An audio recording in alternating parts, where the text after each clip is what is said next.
Bonjour à tous, bienvenue dans l'Agora du travail d'About Taf. Alors aujourd'hui, on va parler de citoyenneté cognitive. Alors je m'explique. À l'approche de 2027, le débat public se focalise sur le pouvoir d'achat, la sécurité ou encore la transition écologique, mais un autre sujet traverse nos démocraties, c'est notre capacité à penser par nous-mêmes. Alors, c'est intéressant parce que le philosophe Emmanuel Kant résumait cet idéal en une formule célèbre déjà au XVIIIe. C'est une formule que j'adore, donc je suis contente de pouvoir la placer. Ça s'appelle sapere aude.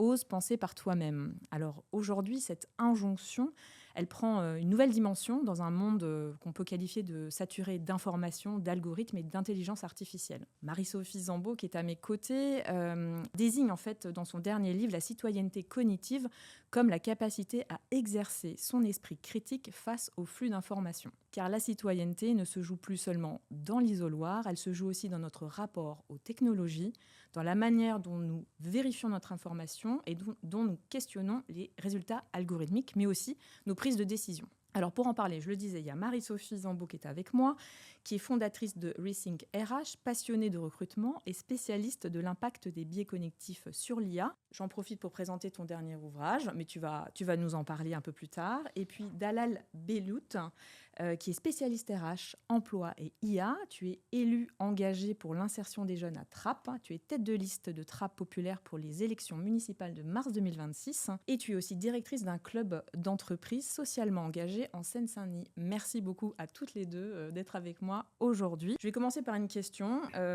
Est-ce qu'il y a un risque cognitif avec l'IA ? Je me lance, je pense que oui, effectivement. Alors, l'IA, on en parle beaucoup. Je pense que même certains commencent à faire une overdose parce qu'on entend parler matin, midi et soir, de manière plus ou moins d'ailleurs élaborée. Alors, il y a les IA, BA qui adorent et qui disent que ça va révolutionner les choses et que c'est miraculeux. Il y a ceux qui, au contraire, crient à la catastrophe et disent que ça y est, c'est...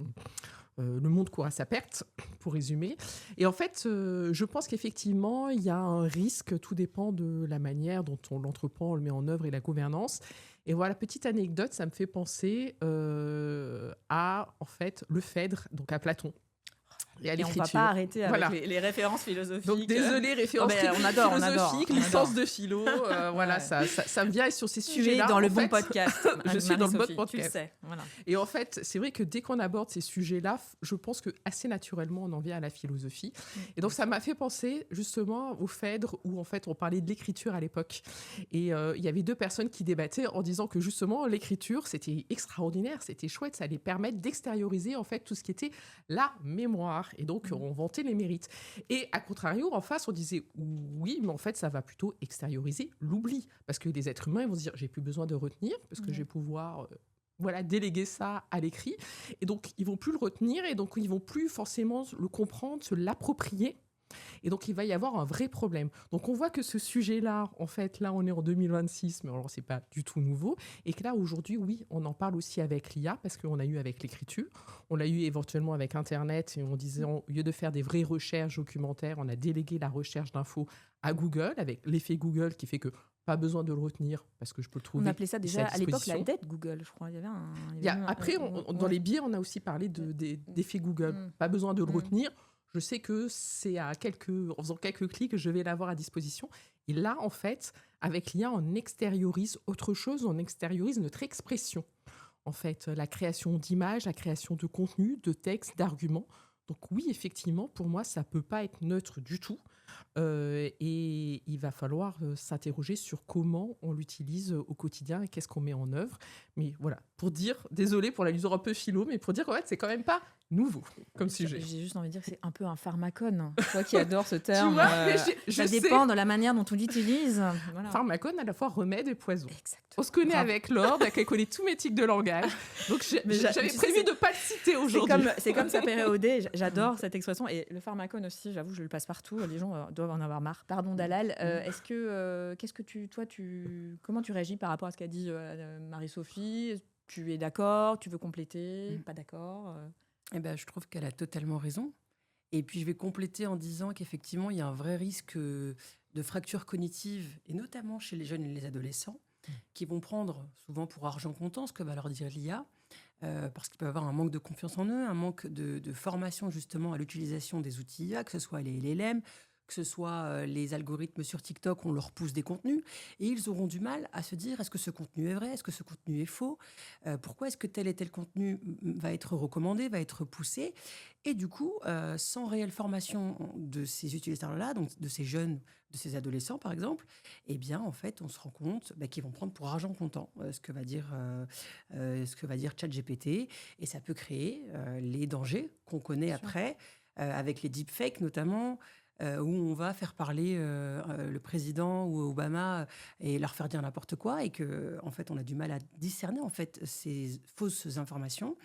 Et donc jusqu'à présent, et au sein du Club FAS aussi que je dirige, on s'était rendu compte qu'il y avait une grosse fracture numérique. Et les gens n'avaient pas accès au numérique tout court, c'est-à-dire qu'on les a équipés en ordinateur, en connexion Internet, en même téléphone. Et maintenant que l'accès à ces ordinateurs et que tout le monde a une connexion plus ou moins qui fonctionne, eh ben en fait, on se rend compte qu'il y a une nouvelle fracture qui est en train de se déployer et de se mettre en place. Et ben, c'est la fracture cognitive dont Ouais, bien parlait sûr. notamment Marie-Sophie. Donc oui, il y a une vraie fracture qui est en train de se mettre en place, et on doit être, nous tous, alertés sur l'utilisation qu'on en fait. Et j'insiste encore par rapport aux jeunes, parce qu'en fait, Bien sûr. je crois qu'on va parler aussi de citoyenneté aujourd'hui. Et un citoyen éclairé, c'est aussi un citoyen qui maîtrise ses outils et qui ne prend pas pour argent comptant tout ce qu'il voit. Et Exactement. l'IA, malheureusement, peut faire en sorte que ces fausses informations, que ces faux montages se multiplient et soient amplifiés Bien sûr. sans réel contrôle derrière. Et ça crée un vrai danger pour les utilisateurs. Les fakes, mais aussi les bulles de feu, c'est-à-dire bah, voilà, les algorithmes qui te poussent des contenus qui sont en phase avec ce que tu penses, enfin, on pense que tu penses plutôt, Mhm. puisque voilà, parce que tu as cliqué ou tu as liké un truc. Et donc là, ça crée effectivement bah, des pensées monolithiques, quoi. Et donc là, c'est là que le danger est émergent, comme tu le Et disais. on arrive sur, ça fait longtemps que je n'ai pas parlé de biais, de biais Bah, cognitifs, justement, sur j'allais les y biais de venir. confirmation. Justement, j'allais y venir parce que C'est la vraie exactement ça. question, elle est là, c'est est-ce que l'IA, elle amplifie nos biais ou elle les automatise? Enfin, qu'est-ce qui se passe en fait par rapport... Parce qu'on dit toujours ça, ouais, les biais, c'est mal, l'IA, ça amplifie nos biais. Mais moi, j'aimerais comprendre le mécanisme en fait. Qu'est-ce qui se passe en fait? Qu'est-ce que ça fait en fait, l'IA, par rapport à nos biais? Ça les excite entre guillemets? Ça les exacerbe? Effectivement, cette question, ça a l'air vraiment, moi, vu qu'on sait que j'aime bien les biais, à chaque fois, on arrive justement sur l'IA. Et c'est pour ça que je suis arrivée à écrire sur Ouais. l'intelligence artificielle, parce que D'ailleurs, c'est ton en bouquin est déroulant le très fil. bien documenté là-dessus. Ouais. Merci, c'est en déroulant le fil justement des biais que je suis arrivée à ce sujet. Alors déjà, je voulais dire, l'IA en soi, en tant que tel, on peut après creuser et en trouver d'autres, mais en tant que tel, dans l'absolu, il n'y a pas vraiment plus que ça de biais. Ça a surtout nos biais à nous, nos Bien biais sûr. en tant qu'être humain. D'accord. Et donc, nos biais en tant qu'être humain, et donc ça peut les perpétuer, ça peut les amplifier, et ça peut surtout les polariser plus. Et donc, il y a une raison pour ça, c'est parce qu'en fait, l'IA, tout ce qui est algorithme, etc., ça ne flotte pas dans un nuage de neutralité, ça va se baser en fait sur des données humaines.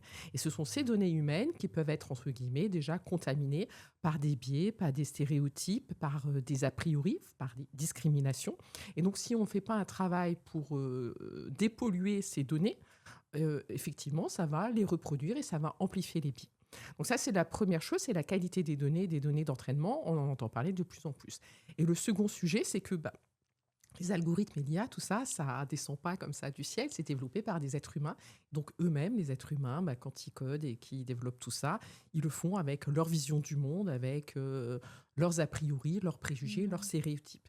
Donc, en plus de ces deux sujets, les données d'entraînement, le fait que ça soit développé par des êtres humains, moi, ce que je vois au quotidien, puisque j'interviens aussi sur ces sujets d'accompagnement plutôt au niveau RH du déploiement de l'IA, c'est qu'il y a, et ce qui me fait un peu peur, c'est qu'on dit c'est l'IA, et donc c'est forcément objectif, c'est forcément neutre. J'entends de plus en plus un peu un donc sujet... Ce discours, il est là. Oui, il existe. on prête une certaine neutralité C'est fou, à ça. l'IA parce que c'est de la technologie. Moi, Donc j'entends la l'inverse, quoi. technologie, Ouais, ok. voilà, mais voilà. Moi c'est plutôt l'inverse. On se dit, D'accord. ok, un être humain, s'il recrute au feeling, on se dit forcément il y a une part, normalement il y a une part de subjectivité, on s'y attend. Alors, c'est pour moi pas bien, mais on s'y attend. Bien sûr. Là, on se dit c'est l'IA qui a scoré de cette manière-là, qui a classé dans cet ordre-là les profils. Donc, c'est un peu côté magique, c'est l'IA, donc ça doit être juste, ça doit être objectif. Et c'est là où c'est dangereux parce que c'est pas du tout le cas. Et un autre point qui est dangereux, c'est que un recruteur, je prends souvent l'exemple du recrutement, désolé, mais un recruteur dans une organisation, il peut effectivement être sujet au biais et ça génère des mauvaises décisions. Mais quelques mauvaises décisions, un recruteur parmi une équipe. Là, avec l'IA, on peut totalement industrialiser en fait les discriminations et les biais. Parce que si c'est à cause des données initiales et si c'est à cause d'un paramétrage, là, ça sera plus un recruteur au sein de l'équipe. Ça va être globalement tous les recrutements faits par l'équipe ou par cette organisation. Donc, on change d'échelle. On l'avait vu chez Amazon ou dans les entrepôts. Ça peut être un bon exemple, ça, non? Tu sais, comme il y avait des recrutements dans les entrepôts plutôt masculins, l'IA comprenait qu'il fallait... Le cas mythique qui date un peu, mais mythique, mais il y en a d'autres, voilà, mais je suis un peu sbine. non, mais c'est le plus connu, donc très bien. Oui, effectivement, le cas d'Amazon. Pour montrer comment on peut industrialiser une connerie, quoi, en fait, globalement. C'est pour ça qu'ils ont débranché la machine, c'est qu'en fait, ils avaient mis un système justement de recrutement chez eux, assez normalement optimisé, mais ça se basait sur leurs données. Il se trouve que les données d'Amazon, ils avaient tendance à recruter plutôt des profils masculins, et sans qu'on ne dise rien à la machine, mais on lui a pas donné de directive du tout en ce sens. La machine, on a conclu, on a déduit que l'entreprise privilégiait et préférait des candidatures masculines. Ouais. Donc, dès qu'il lisait une candidature et qu'il y avait un mot-clé, un token, quelque chose qui orientait vers le fait que ça soit une femme en face, ça avait tendance à l'écarter. Alors, la différence n'était pas énorme, mais à l'écarter quand même, on arrivait à une discrimination des femmes. Donc, c'est pour ça qu'il faut vraiment faire attention à la qualité des données et à la manière dont on le programme. Dès le début, quand on le programme, il faut l'avoir en tête.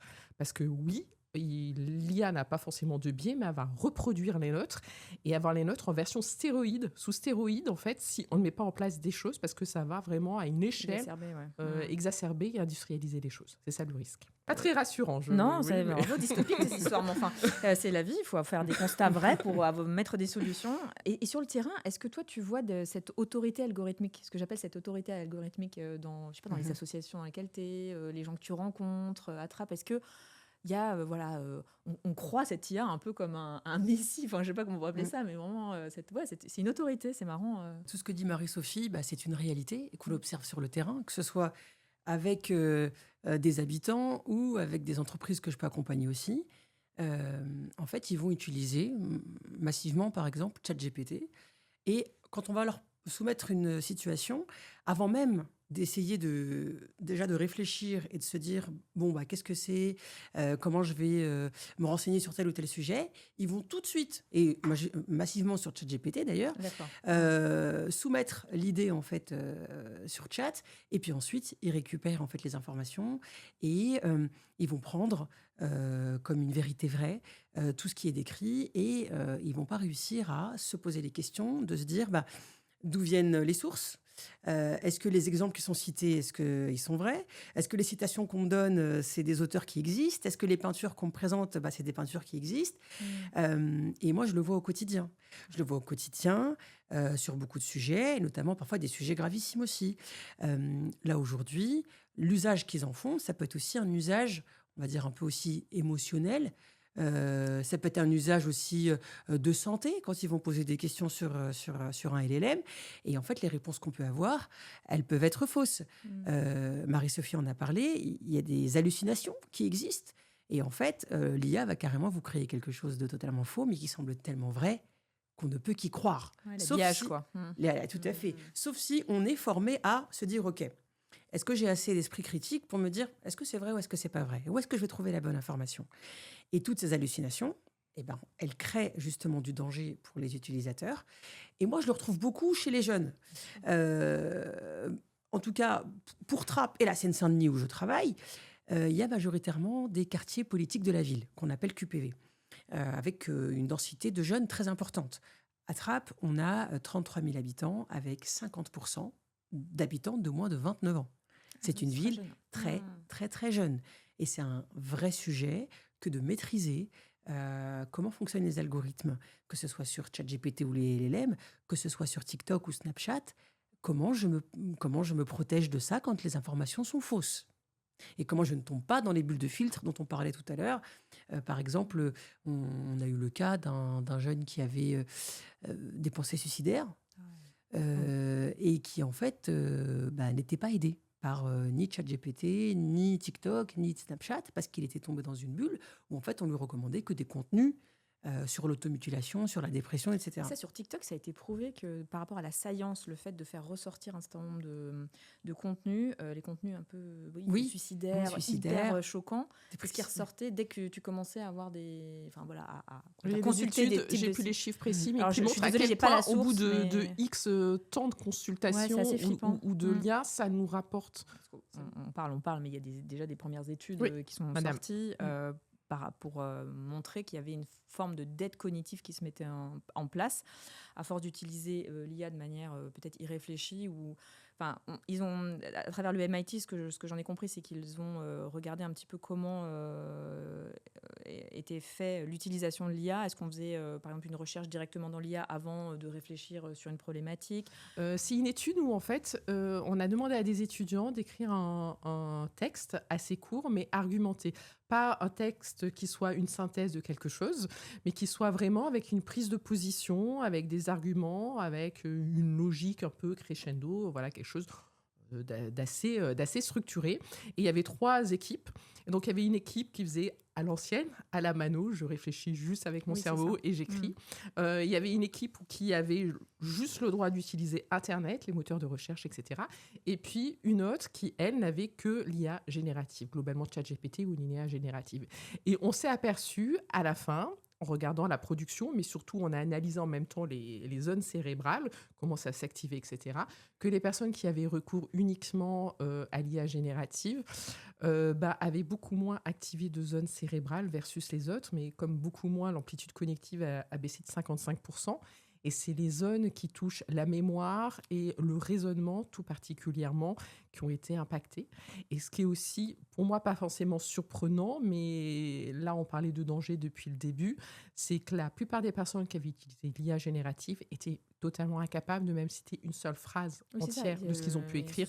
Ils se sont pas désincarnés, en fait. des choses. Voilà, ils ont rentré des données, il y a ça qui ressort, mais qu'est-ce qu'il en ressort? C'est comme un contenu nécrosé, quoi, en fait. C'est comme, il n'est pas du tout... Si on l'utilise, en fait, voilà, le problème, c'est l'utilisation de l'IA. C'est jamais en soi vraiment l'outil, c'est qu'on l'utilise vraiment comme une prothèse cognitive où on lui délègue de plus en plus de choses en n'essayant pas nous-mêmes de faire quoi que ce soit par nous-mêmes ou de réfléchir ou de structurer les choses. Donc, c'est là où je voulais placer ma petite phrase d'Hegel. Donc, ma petite phrase d'Hegel qui, en fait, a un lien avec ça. Il disait « Si l'apprentissage se bornait à une simple réception, le résultat n'en serait guère meilleur que si nous écrivions des phrases sur l'eau, car ce n'est pas la réception, mais l'auto-activité par laquelle on se saisit d'une connaissance qui en fait notre propriété. » Exactement. Donc là, le sujet, c'est vraiment qu'on en fait un usage exclusif et vraiment passif. Parce que là encore, l'étude du MIT disait que les personnes qui avaient réfléchi par elles-mêmes et qui ont déjà pas mal d'années derrière elles et qui ont l'habitude de réfléchir, de produire du texte, etc., et qui sont confrontées à ces outils d'IA, n'ont pas ces problèmes, entre guillemets, d'esprit critique ou de discernement. Elles vont même l'utiliser au mieux, utiliser les potentiels pour dire éventuellement fais-moi penser à d'autres thèses, d'autres points de vue, etc. Elles vont en tirer le mieux. Le problème, c'est quand on délègue trop tôt des compétences dont on ne dispose pas véritablement. Et en fait, le sujet aussi, c'est que l'IA, on pose une question et tout de suite, on a une réponse qui sort, une réponse qui est jolie, qui est fluide, qui est structurée. Mais penser, c'est pas juste... Ça rejoint la phrase d'Hegel, juste le résultat. Penser, c'est justement... C'est avoir des atermoiements, c'est processus, en fait. C'est se tromper, c'est ce qui fait qu'on a un muscle cognitif qui aussi se construit et c'est ce qui fait qu'on enfant devient ensuite adulte parce qu'on développe. Mais en fait l'enjeu il est là, c'est comment tu réapprends aux jeunes, mais d'ailleurs aux moins jeunes, à penser, à réfléchir. C'est comme si en fait l'IA aujourd'hui était un bloqueur de pensée, vraiment de réflexion. Mais c'est ça qui m'inquiète le plus, moi personnellement. Moi j'avais vu une analogie. Alors, l'idée c'est de l'utiliser intelligemment, mais c'est vrai qu'aujourd'hui il y a toute une littératie, tu vois, à inventer sur. Pardon, je t'ai coupé. Sur comment finalement t'accompagnes. On va y revenir après, mais. Les enfants, quoi, à l'école, c'est un vrai sujet, quoi. Pardon, tu voulais juste finir avant de dire, parce qu'après on va passer à ça, mais... Oui, alors une analogie qui pour moi n'est pas du tout naturelle, donc je la cite parce que je n'aurais pas eu le réflexe. Il faisait un lien avec le sport en disant, en fait, utiliser l'IA, c'est comme si un sportif, il déléguait à l'IA son entraînement. En disant, voilà, ça, entre guillemets, flemme. Et donc, je délègue à l'IA le fait Exactement. d'aller taper dans des balles ou mon entraînement.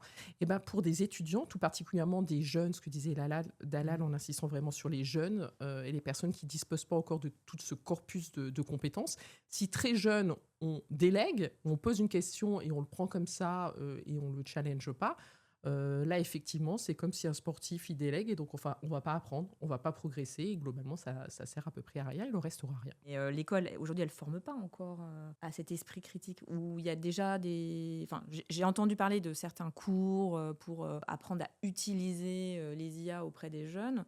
Après, je voulais un peu savoir ce que tu en pensais, toi qui es voilà, au contact des jeunes. Est-ce que il y a des choses... Enfin, comment finalement on les forme au discernement, hein, tu vois, donc il y a l'école, mais il y a aussi les associations, il y a aussi les parents. Enfin, il y a les cercles sociaux, tu vois, à armer face à cela. Ça serait te mentir que de dire que le gouvernement n'a pas pris à bras le corps ce sujet. Mm. Ils viennent de le faire. C'est tout récent. Et l'éducation nationale a mis en place un cadre d'usage de l'IA pour les collèges, pour les lycées, avec des formations dédiées aux professeurs, aux CPE, aux différents adultes qui œuvrent dans ces établissements.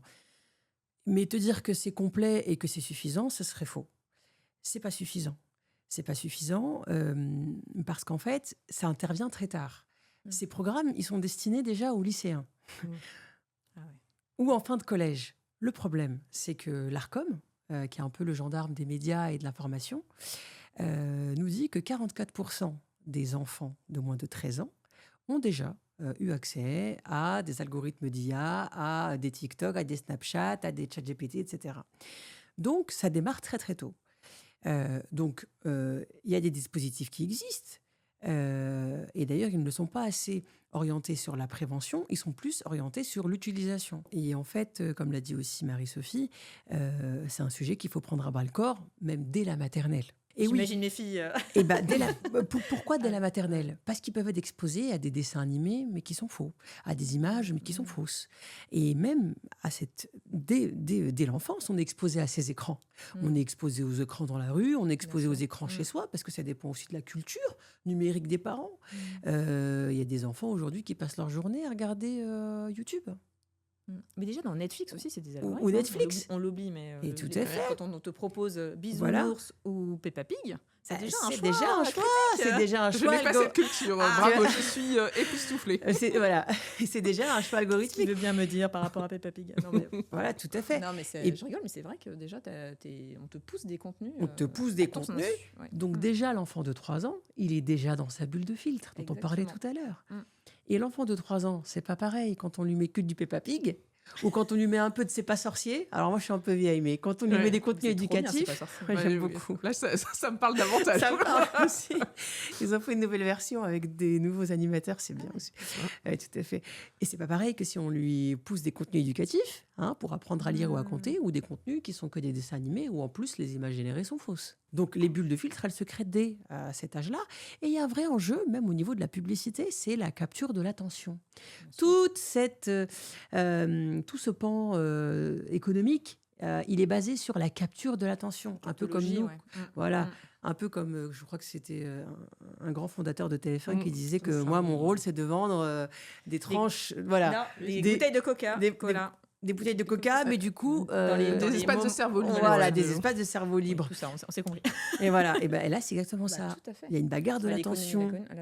Sauf que nous qui sommes des adultes, et encore, on n'est pas forcément tous éclairés de la même manière, mais on a plus ou moins les armes pour dire « Ouh là là, ce qu'on propose, c'est faux ». Je sais bien que Barack Obama, il n'a pas 4 femmes, ou c'est le président des États-Unis et pas de la Russie. Ce n'est pas une femme. Ce n'est pas une femme aussi. Mais ou que le pape ne se balade pas en super anorak blanc et stylé quand même. En même temps, il était stylé. Voilà, tout à fait. Mais ceux qui n'ont pas ces moyens-là et dont on capte l'attention dès le plus jeune âge, sachez que c'est comme quand les jeux vidéo sont arrivés, les notes à l'école, elles chutent drastiquement. Et puis on perd cette capacité sociale à aller vers les autres. Donc ces enfants, ces jeunes, ils restent chez eux, ils sortent plus du tout. Tu n'as plus besoin, tu peux avoir des amis.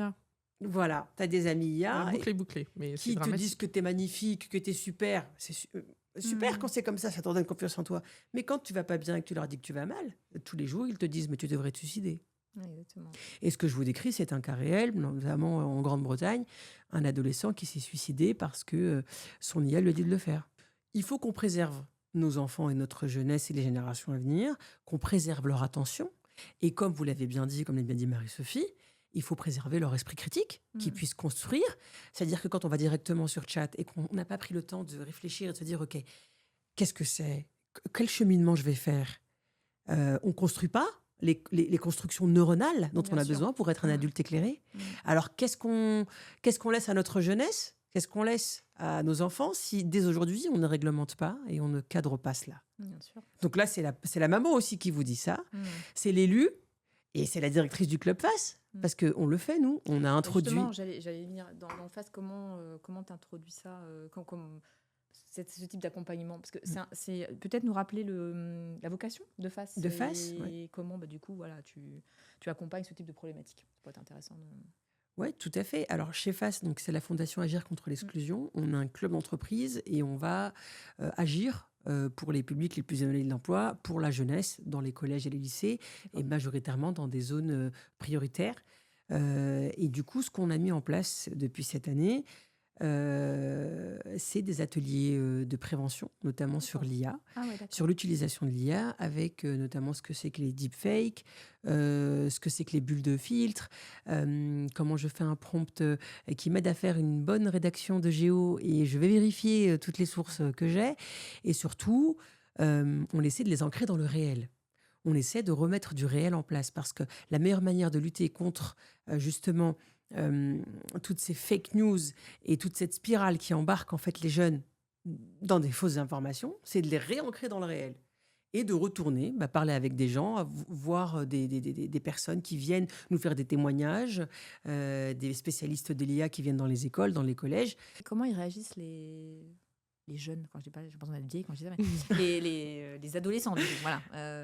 Parce que, voilà, pour eux, c'est un nouveau réflexe, en fait. C'est comme quand on allait sur Google, nous, à l'époque. Là, eux, ils vont sur ChatGPT et je pense que ça doit avoir un petit moment de sidération en disant « Ah, attends, donc en fait, ce qu'on me raconte, c'est pas... » En fait, c'est faux. Oui. On a un petit jeu, en fait, vu qu'ils aiment beaucoup le foot. Moi, je vais aller prendre les pronostics de foot de Coupe du Monde qui n'ont pas encore lieu. Et je demande à Chat ou Gemini, peux-tu me rappeler comment s'est passée la victoire, je dis n'importe quoi, de la victoire de la France en 2028 à la Coupe du Monde de machin. Et là, il m'invente n'importe quoi. Ou parfois, il prend des éléments réels qu'il va mélanger avec des joueurs de différentes équipes on voit que c'est n'importe quoi. Et il va nous dire, voilà, très fermement, si c'est telle équipe qui a gagné telle Coupe du Monde. Alors que nous, on sait que c'est pas vrai. Et là, je dis, est-ce que c'est vrai ça? Mais vous voyez, il y a même des articles. Et souvent, on a des articles, on a des sources. Et donc, les enfants, ils disent, si madame, s'il le dit, c'est que c'est vrai. Maintenant, vous allez checker sur Google, comme l'a dit Marie-Sophie. On va checker sur Google, parfois qui fait remonter des articles qui sont plus référencés parce qu'ils ont plus de mots-clés. Et puis aussi, ils ont, c'est pas pignon sur rue que je voulais dire, mais de visibilité et de crédibilité. Voilà. Plus fiable, voilà, source plus fiable, comme tu disais. Et là, on se rend compte que c'est faux. On dit alors. Et là, je leur montre ce que c'est qu'une hallucination. Et comme Victor Hugo, on invente n'importe quel livre. Est-ce que ce livre, il a existé? Ah bah oui, madame, ça ressemble à ce que fait Victor Hugo. On va regarder, c'est pas vrai. Donc, je leur montre par A plus B que c'est faux. Et puis surtout, pourquoi les profs, c'est un combat qu'ils mènent tous les jours. C'est qu'en fait, il y a une standardisation des copies. En fait, les enfants font tous la même chose. Ils réfléchissent plus par eux-mêmes. Donc, en fait, ils prennent ce qu'ils trouvent. Donc, tout le monde a les mêmes copies et tout le monde fait les mêmes erreurs. Entrepic, à une époque, mettait sur son site internet donc ils sont dans l'IA, ils interdisaient aux candidats d'utiliser l'IA pour leur CV, pour leur lettre de motivation, parce qu'ils ne voulaient pas justement avoir un gloubi boulga ultra standardisé et homogénéisé. Ils voulaient pouvoir détecter la réelle motivation et la réelle compréhension des candidats, de leur business, de leur métier, etc. Eux-mêmes l'interdisaient. À force de faire des copies de copies, à savoir l'IA qui se base sur nos données, et nous, on l'utilise de plus, l'IA, donc on produit de plus en plus des contenus générés par l'IA, et l'IA va se baser sur du contenu généré par l'IA, etc. Ça devient de plus en plus inintéressant, peu pertinent. On n'est pas forcément pas d'accord, on n'est pas forcément d'accord. C'est globalement, ça sert à peu près à rien. Ouais, c'est standardisé, ça sert à rien, c'est médiocre. Et on abaisse globalement le niveau global. Il y a aussi, j'ai vu ça, juste une parenthèse, après on passera au sujet entreprise, mais j'ai vu qu'il y avait même un site où tu pouvais passer ton contenu pour pas que ça ressemble à un contenu d'IA. Oui, check, et il y a de plus en plus ce genre de choses. T'as les tirets, t'as les slash, t'as les dash, pardon, t'as machin. Et donc, en fait, il refait ton contenu. Et je me suis dit, le monde devient fou. Ça me fait rire ou pas rire, parce qu'en fait, par exemple, la déclaration d'indépendance des États-Unis, si tu la passes à la mouillée de ces outils-là qui dit si oui ou non tu as utilisé l'IA, te dit qu'à plus de 90%, ça a été fait par l'IA. J'adore. Je ne sais pas si Thomas Jefferson était un fan, était derrière son chat GPT pour pouvoir produire. Voilà. Mais pourquoi ? Parce qu'en fait, ces outils-là, pour voir si tu l'utilises ou non, l'IA, se basent aussi sur tout le corpus des données. La déclaration d'indépendance, forcément, ils l'ont vu plein de fois parce que c'est très, très... En termes de crédibilité et de documents, de référence, ils ont dû l'avoir plein de fois. C'est écrit à l'ancienne, bien écrit, avec la syntaxe, etc. Donc, on se dit... c'est l'IA qui l'a produit, non, ou alors c'est un complot beaucoup plus vaste que ce que je crois. Mais voilà. Les complotistes. Donc ceux qui vont aller chercher, est-ce que c'est l'IA ou non, j'avoue que pour moi c'est un peu peine perdue. C'est des platistes à mon avis. Voilà, c'est ça. Et pour moi c'est un peu peine perdue. Ce qui m'intéresse, même si on utilise l'IA, c'est la pertinence de ce qu'on écrit. Ouais. Parce que moi je suis la première à utiliser l'IA aussi au quotidien. Donc je suis pas à faire une chasse en disant est-ce qu'on l'a ou non utilisé. Moi ce qui m'intéresse c'est comment. Et est-ce qu'en fait, le résultat, il est probant, il est pertinent, il est intelligent, il est étayé. On a parlé de la société, des jeunes, un peu de démocratie, mais on va y revenir après. Je voudrais qu'on parle de l'entreprise, parce que les problématiques qu'on a posées là, elles sont en miroir dans l'entreprise. C'est-à-dire, aujourd'hui, le discernement, est-ce qu'il est là ? Qui est garant du discernement quand on a des outils d'IA ? Comment on régule cette IA ? Donc, il y a l'IA Act, mais c'est vraiment pas suffisant parce qu'après il faut le transcrire dans sa propre entreprise avec sa culture d'entreprise, ses usages, etc. Donc ça c'est le premier point. Et puis il y a le sujet de la standardisation, c'est un très bon point. Ça. Si on prend tous les mêmes décisions, ça va être chouette, ça va être intéressant, il va y avoir de la pluralité, quoi. Donc toutes ces questions derrière, c'est aussi l'innovation de demain. Est-ce qu'elle n'est pas morte aussi avec toute cette IA qui circule ? Oui, c'est le vrai sujet, que ça soit au niveau de l'entreprise ou que ça soit global au niveau de la société. C'est que l'IA depuis novembre 2022, ça a été tellement rapidement que tout le monde a été pris de court, les gouvernements, la société, les familles, les parents encore plus, et donc effectivement les entreprises et les organisations. Et donc on court après la croissance de l'IA qui est exponentielle. Et il y a ce vrai sujet de gouvernance, donc il faut absolument se réapproprier la gouvernance pour pouvoir utiliser les bénéfices, parce que là on a peut-être un discours un petit peu négatif, mais il y a aussi quand même plein de bénéfices à utiliser l'IA au quotidien sur l'efficacité, le gain de temps, etc. Donc oui, il y a un sujet de gouvernance, et pour moi, la gouvernance au sein des organisations, elle doit venir de la part des ressources humaines, du service des ressources humaines. Donc c'est eux qui doivent porter le sujet pour toi. Après, avec d'autres interlocuteurs, mais ils doivent porter le sujet pour moi à deux titres. Il y a plusieurs titres. Le premier, c'est parce qu'en fait, la fonction RH, c'est elle qui va prendre les décisions les plus structurantes, les plus cruciales, avec le plus d'enjeux éthiques et moraux, je n'ai pas peur des termes, au sein des organisations, à savoir qui je recrute, qui je donne une promotion, qui je licencie, qui j'accompagne au mieux, etc. Ces décisions, elles ne sont pas neutres du tout. Il y a des forts enjeux. C'est pour ça d'ailleurs que l'IA Act, le corpus, classe certaines activités, et dont ces activités, entre autres du recrutement, comme à haut risque. Oui, parce que, voilà, ce n'est pas du tout anodin. On décide et on façonne, entre guillemets, les trajectoires d'êtres humains.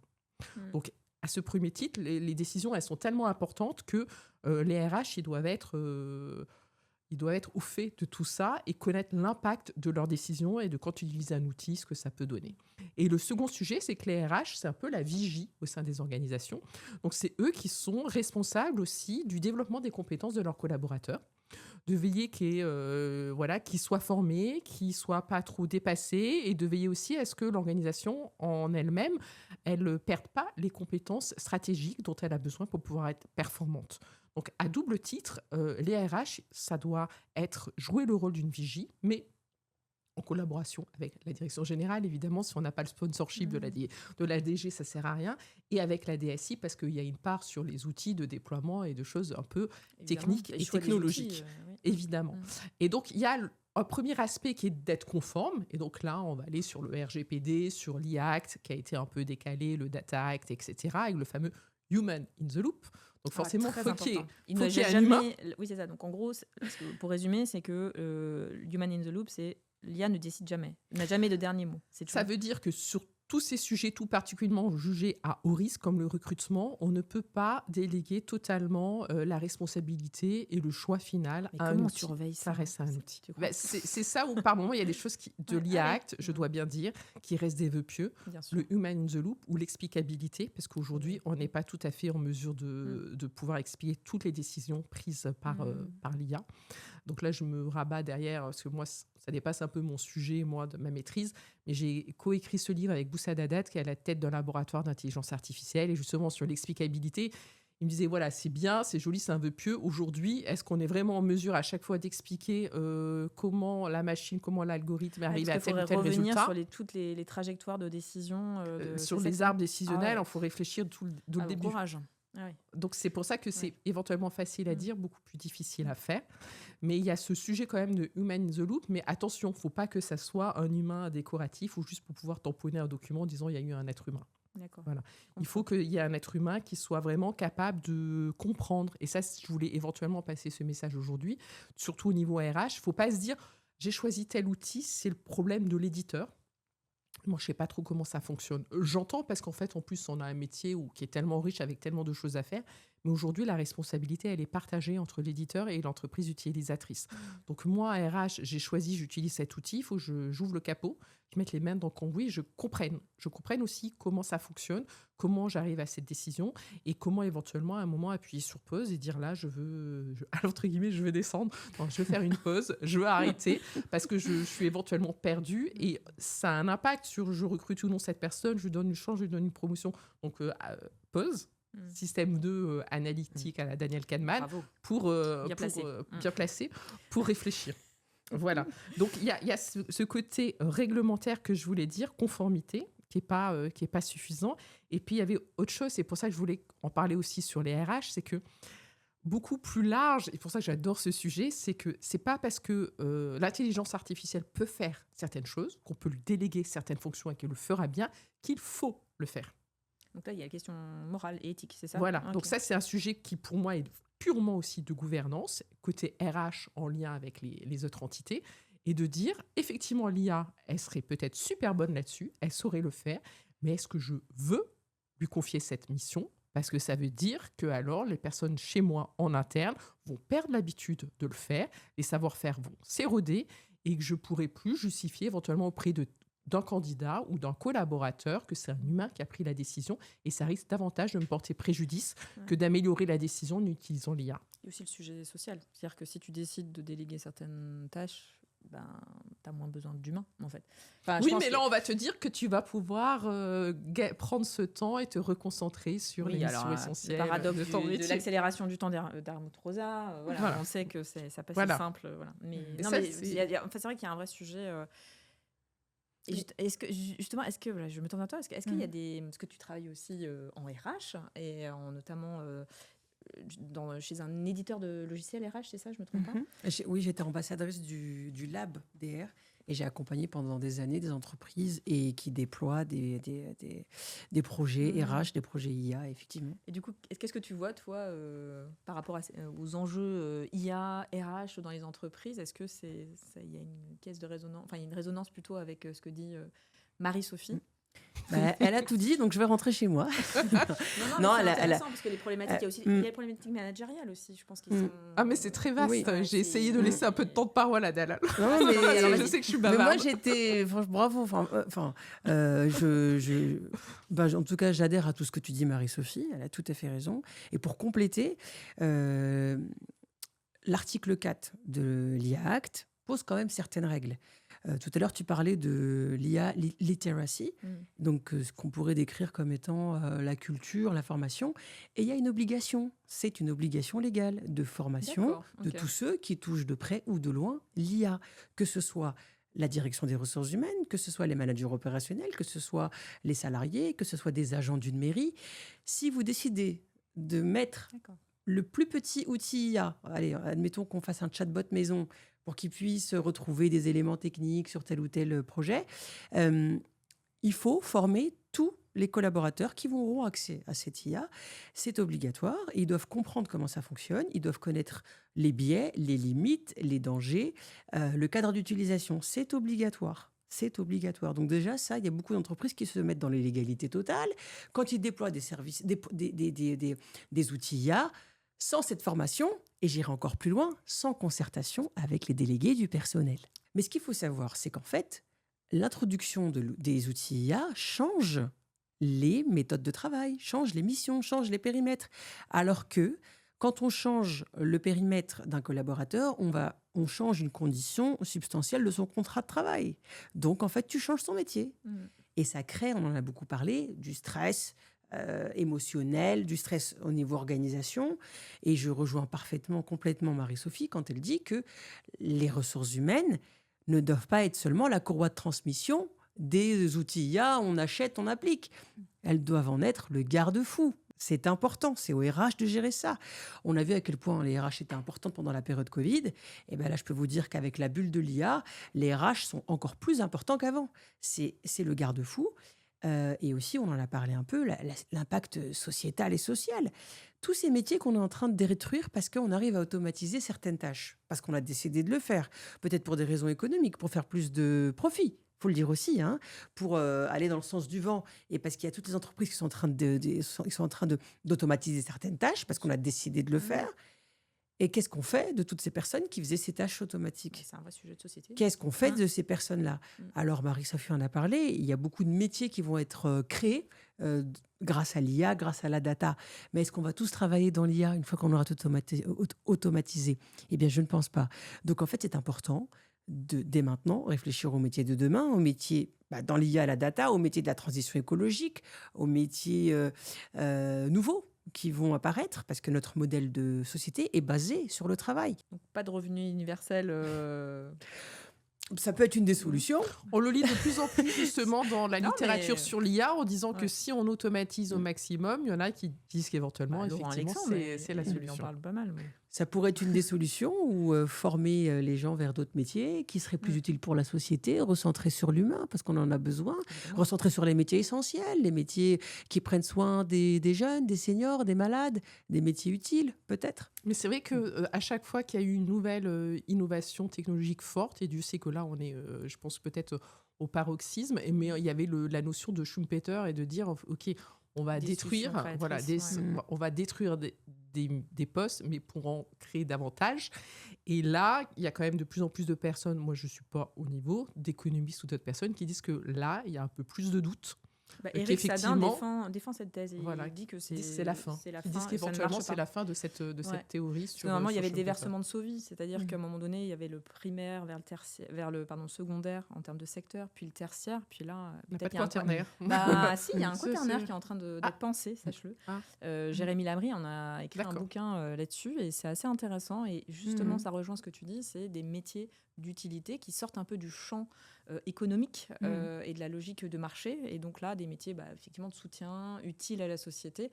Donc, repenser le modèle social, le modèle de société, parce qu'à ce moment-là, ces gens-là, ils ne peuvent pas rentrer dans l'économie de marché en tant que telle. Donc, ça implique un peu de courage, peut-être politique, je ne sais pas, je tourne vers toi, mais bon, pourquoi pas. Non, mais c'est vrai que c'est intéressant, cette IA, parce que ça questionne tellement de choses. Et en fait, je trouve qu'on est aux prémices de quelque chose de nouveau. Après, c'est vrai que c'est hyper déstabilisant, mais ça demande pas mal de courage, quoi. Est-ce qu'on est prêt, nous, en tant que Français, à changer ? Je ne sais pas. Ça fait une très belle transition sur notre dernière partie, parce que je vois que le temps file. C'est sur les enjeux démocratiques de l'IA, justement. Et je voudrais poursuivre avec toi, Dalal, et commencer avec une question qui est autour de... Une question peut-être philosophique, je ne sais pas. Est-ce que la démocratie, elle peut fonctionner à l'heure des algorithmes et des bulles de filtre ? Est-ce que... il ne faudrait pas justement une politique publique de discernement. Tu as commencé à en parler, mais de manière plus massive. Oui, la démocratie peut toujours fonctionner à condition qu'on pose le cadre d'un accès éclairé aux informations démocratiques. C'est Spinoza qui disait on on ne naît pas citoyen, on le devient. Et encore plus à l'heure du numérique et de l'IA. Aujourd'hui, on voit qu'il y a beaucoup de campagnes municipales ou campagnes politiques où on va utiliser l'IA. Maintenant, tout est une question de comment est-ce qu'on l'utilise. Est-ce que, par exemple, dans les visuels qu'on va partager, on va dire qu'on a utilisé l'IA? Est-ce que dans les montages photo-vidéo, on le dit? Parce que c'est une obligation légale que de le dire, qu'on a utilisé l'IA. Donc la démocratie peut continuer à fonctionner à condition d'être toujours ancrée dans le réel. Si je prends la campagne municipale, comment on contre toutes ces vidéos, toutes ces rumeurs et toutes ces fake news qu'on voit se déverser partout? Eh bien, c'est en retournant voir les gens et en retournant faire du porte-à-porte. Et aller toquer chez eux, discuter avec eux. C'est ce que tu fais, toi? C'est ce que je fais. Ah ouais, d'accord, courageuse. C'est ce que je fais, ouais. C'est ce que je fais au quotidien. Ouais. Et t'aimes ça ou pas? Ah oui, Ouais, moi j'adore le porte-à-porte. D'accord. D'ailleurs, c'est bien reçu parce que porte-à-porte, de nos jours, les gens ont toujours un peu. J'ai l'impression que les gens ont peur en fait d'ouvrir leurs portes.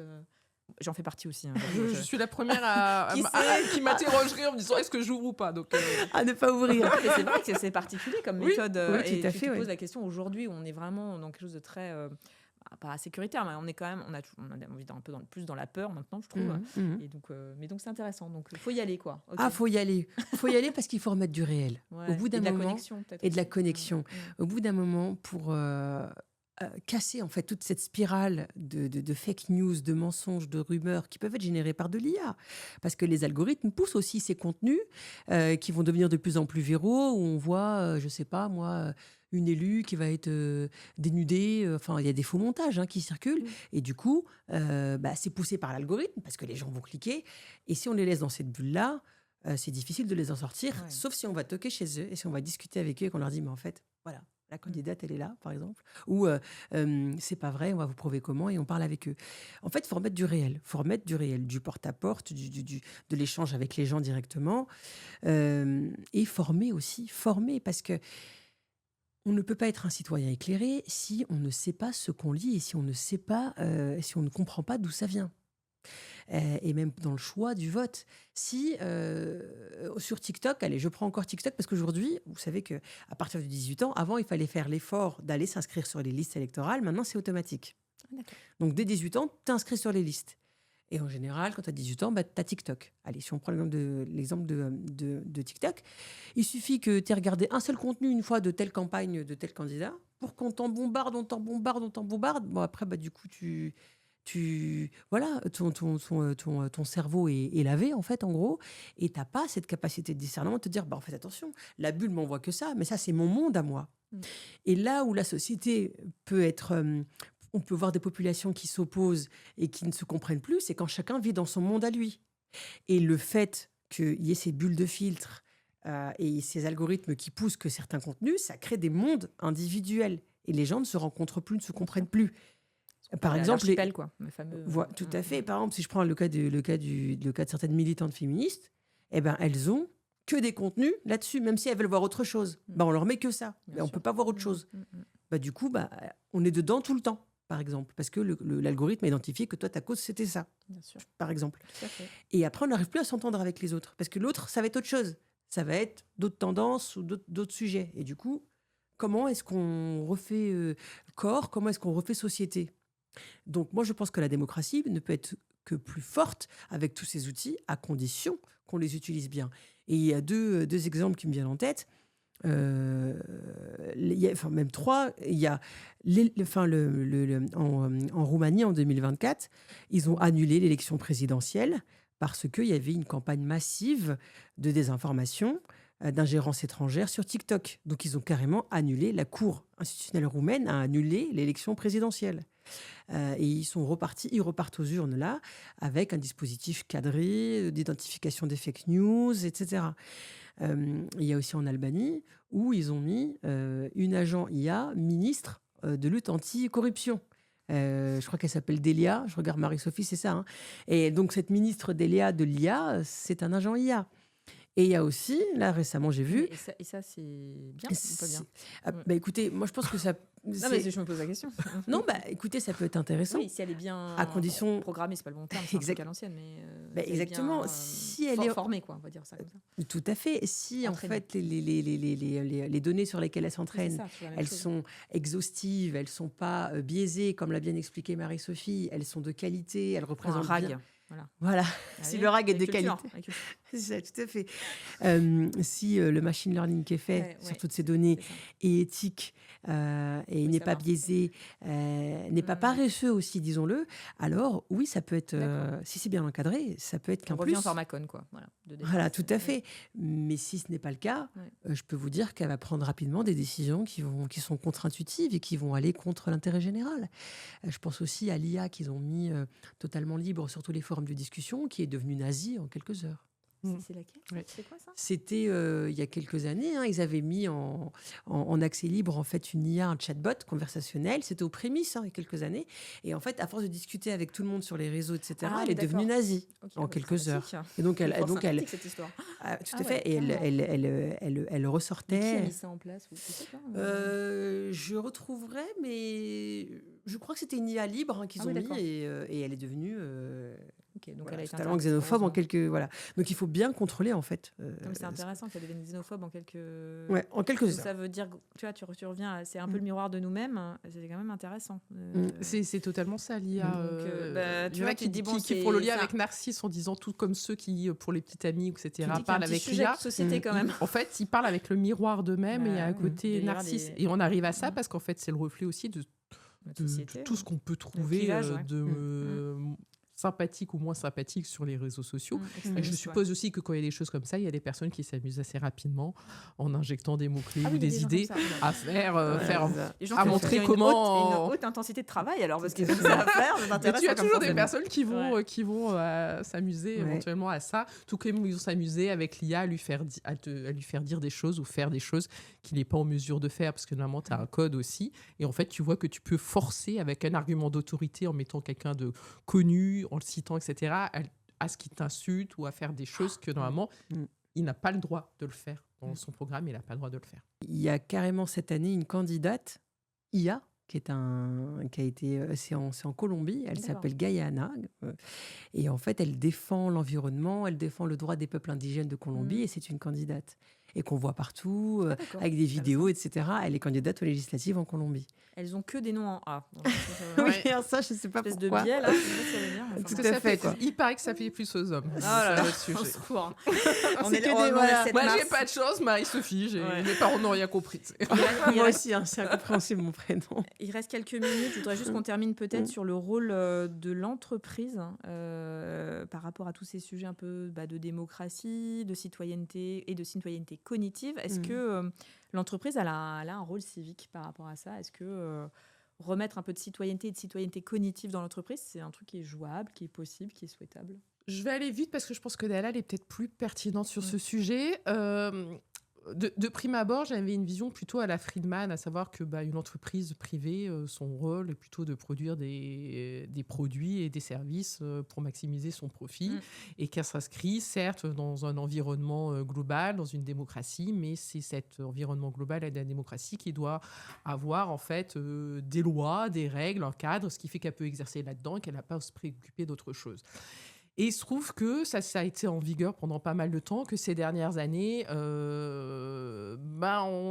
l'entreprise, elle a tellement d'impact sur les personnes, sur l'emploi, sur les compétences, sur l'organisation du travail. On en parle avec le télétravail, l'hybride, ou là, avec l'IA, ça redéfinit les postes, etc., qu'on peut se dire que c'est plus forcément tenable et que ça peut plus rester vraiment à part, parce que de toute manière, l'entreprise, c'est pas un espace neutre, elle peut pas l'être, elle n'est pas hors du monde. Et donc, elle doit aussi, sur ces sujets-là, monter au front et prendre à bras le corps certains sujets. Le mot de la fin pour toi, Dalal, si tu veux rebondir sur ce qu'a dit Marie-Sophie sur la place de l'entreprise par rapport à la citoyenneté cognitive, en quelques minutes. Encore une fois, je rejoins totalement ce qu'a dit Marie-Sophie.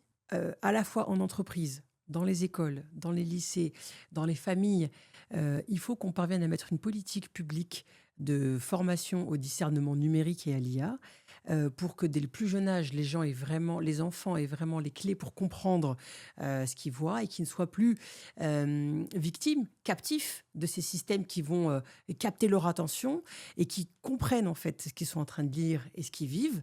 Parce que je pense que seuls des salariés formés, des enfants, des adolescents formés feront des citoyens demain libres.